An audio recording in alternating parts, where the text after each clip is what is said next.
Indeed, even the member for Barrie Innisfil said the previous Conservative government had lost and had become disconnected with the veterans, lost a lot of the trust. It's a very fair criticism. Well, we're not just going to criticize that government, we're going to do better than they did.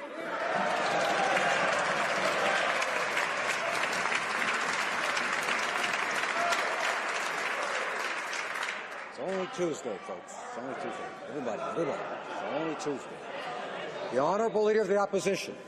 What he's doing, Mr. Speaker, is looking them in the eye and saying no after they've said yes to just about everybody else. Yes to Omar Khadr. Yes to somebody running a minister's Twitter account, $100,000. Yes to his pals when they want to take a vacation in the Caribbean. They're saying yes to everybody, but they're telling those who gave their country all they have that they're asking for too much. That is shameful. The Conservatives will hold them to account for that every time. Right Honourable Prime Minister. I will take no lessons from the members opposite on dealing with veterans. For 10 years, that party wrapped themselves in the flag every chance they got.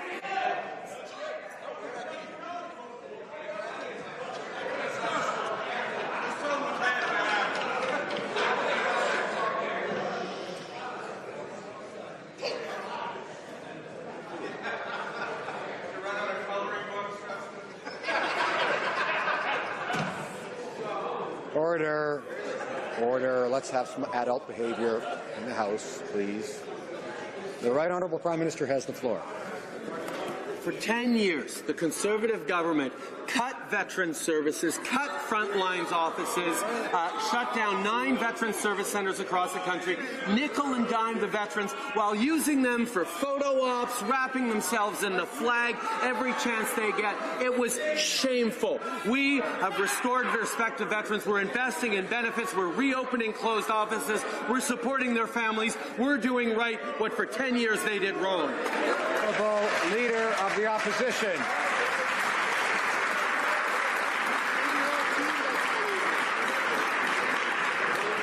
That is so patently false, Mr. Speaker. It was this government that increased support for veterans by 35%. It was our last veterans minister that ended the court process and started settlement proceedings. That this Prime Minister promised during an election campaign that they would never have to go back to court. And then he looks a hero in the eye and tells them no. That's shameful, Mr. Speaker. And we ask that.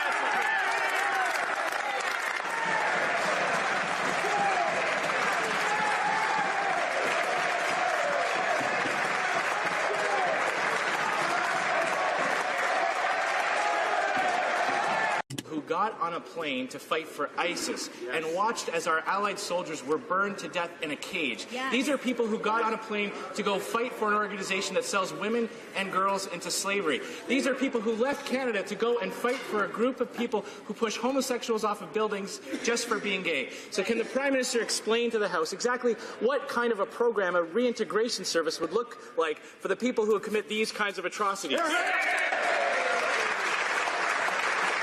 Right Honourable Prime Minister. Mr. Speaker, we take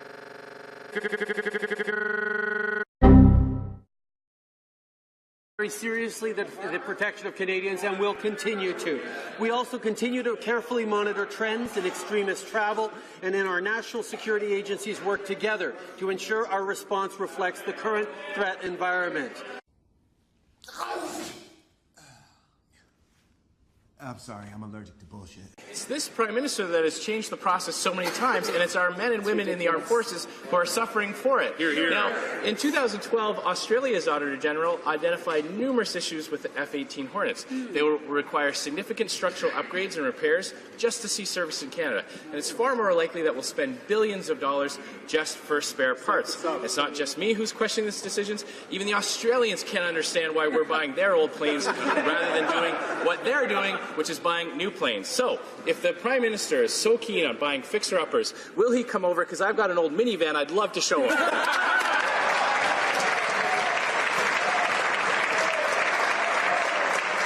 Right Honourable Prime Minister. Mr. Speaker, during the last election, the Prime Minister claimed that no veteran would be forced to fight their government for the support and compensation that they have earned. The Prime Minister has broken that promise. Last week, he said that veterans were asking for more than we are able to give. Now, the Prime Minister has managed to find money for convicted terrorists. He's managed to find billions of dollars for infrastructure banks funded by wealthy investors. And he's managed to find a way to bill taxpayers for the cost of his illegal trip. When will the Prime Minister apologize for his insulting and demeaning comments to our veterans and apologize for breaking his promise? Honourable Minister of Veterans Affairs. Speaker, we are committed to the well-being of veterans and their families. We promised to deliver a pension for life, and we are delivering on that promise. It is designed to help veterans live a full and productive life post-service. It is monthly. It is a payment for life to recognize pain and suffering. It is a payment that is tax-free. It streamlines 6 existing income-related benefits to a single benefit payable at 90% of a veteran's pre-release salary. The Conservatives had 10 years to make changes that veterans were asking for, and they did nothing. They did nothing but ignore the voices of veterans. Honourable Leader of the Opposition. Mr. Speaker, that question was for the Prime Minister to answer for his insulting comments. Why is it that every time he makes a mistake or says something stupid, he has to leave it to other ministers to defend his answer?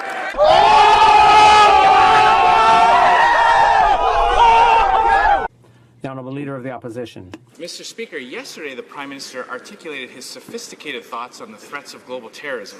He told Americans that it was super important to invest in investigative national security stuff. He then described the impact of violent acts of terror, saying Canadians are able to respond to, quote, bad things happening without, quote, falling into a bad space. After abandoning the fight against ISIS and cutting our armed forces, can the Prime Minister tell Canadians what kind of stuff he's investing in and how he plans on keeping those positive vibes coming to keep us out of a bad space?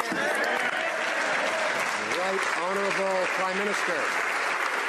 I'm glad the Leader of the Opposition's new duties haven't kept him from his daytime TV watching. The fact is, Mr. Speaker, we take very, very seriously the importance of both protecting Canadians' rights and defending our safety at the same time. We committed to Canadians in the last election campaign that we would get that balance right, that we would make sure that always we are defending Canadians' rights and protecting our communities at the same time. That's what Canadians expect. That's what we will do. Order, order. I realize that all the members are in a party mood, I hope, but let's make sure we listen to the questions and the answers. The Honourable Leader of the Opposition. Well, Mr. Speaker, after a week of avoiding me, that was the only place I could find him.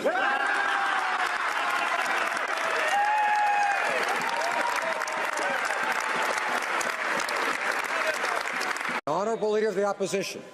What he's doing, Mr. Speaker, is looking them in the eye and saying no after they've said yes to just about everybody else. Yes to Omar Khadr. Yes to somebody running a minister's Twitter account, $100,000. Yes to his pals when they want to take a vacation in the Caribbean. They're saying yes to everybody, but they're telling those who gave their country all they have that they're asking for too much. That is shameful. The Conservatives will hold them to account for that every time. Right Honourable Prime Minister. I will take no lessons from the members opposite on dealing with veterans. For 10 years, that party wrapped themselves in the flag every chance they got.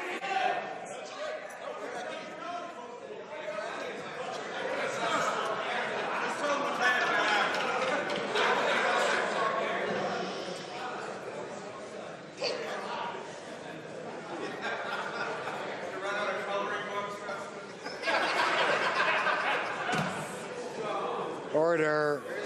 Order. Let's have some adult behaviour in the House, please. The Right Honourable Prime Minister has the floor.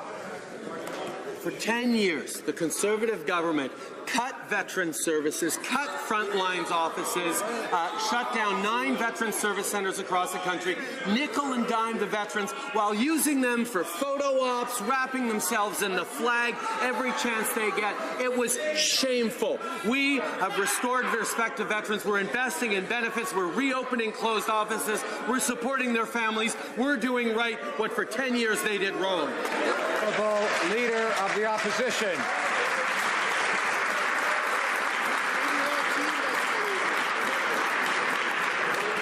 That is so patently false, Mr. Speaker. It was this government that increased support for veterans by 35%. It was our last veterans minister that ended the court process and started settlement proceedings. That this Prime Minister promised during an election campaign that they would never have to go back to court.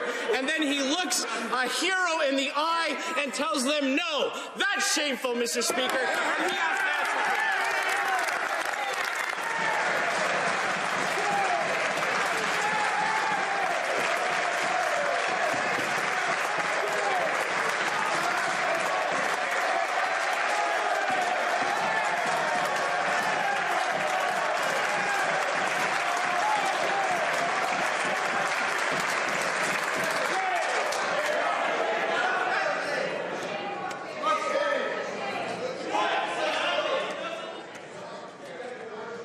Order. The Honourable Minister of Veterans Affairs.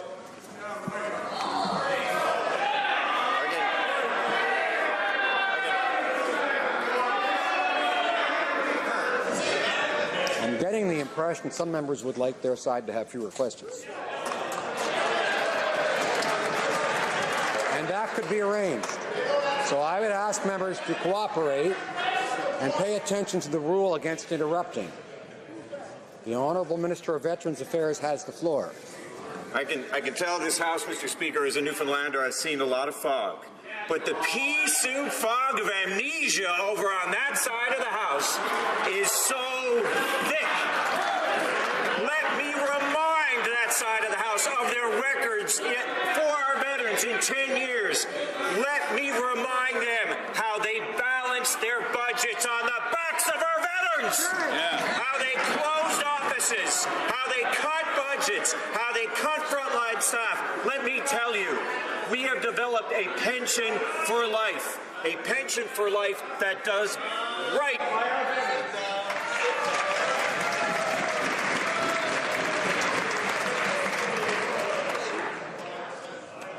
The Honourable Leader of the Opposition. Well, Mr. Speaker, it wasn't just veterans that the Prime Minister insulted in his town hall. Many Italian and Greeks have come to Canada over many decades. They've been an integral part of our nation's character ever since. That's why it was so offensive that this Prime Minister compared legitimate refugees and immigrants who have built this country with those who have fought and committed genocidal acts with ISIS. Returning ISIS fighters are not refugees. Why can't the Prime Minister tell the difference? The Honourable Minister of Immigration. I can assure the Leader of the official opposition that we can tell the difference. We are a compassionate country, we're a compassionate government that cares deeply about refugees. We doubled the number of resettled refugees, we almost quadrupled the number of privately sponsored refugees, and we're the party that has... I'm having trouble hearing the answer, and I'd ask the member for St. Albert, Edmonton, and others not to be yelling during question period and not to be interrupting. We've had far more than enough of that, and members are going to hear things they don't like, but they're going to have to take it and listen to it. The Honourable Minister of Immigration. Mr. Speaker, we are the party that delivered on providing protection to Yazidi women and girls in Canada. We're the party that has redoubled our efforts to make sure that we continue to provide a home for the vulnerable who are fleeing war and persecution. We're the party that has almost quadrupled the number of privately sponsored refugees. We're the party that restored refugee health care that was cut by the party opposite. Thank you, Mr. Speaker. Leader of the Opposition. Mr. Speaker, they still don't understand there's a difference between legitimate refugees, immigrants coming to this country, and people who have fought with ISIS, Mr. Speaker. But I don't blame the Prime Minister for not getting up off the mat. And we know that he'd rather be sitting there signing autographs. So I have a suggestion for the House Leader. Maybe she can talk him into, if he likes to sign his name so much, maybe he can take out his checkbook and sign a check paying back taxpayers for the money he cost them.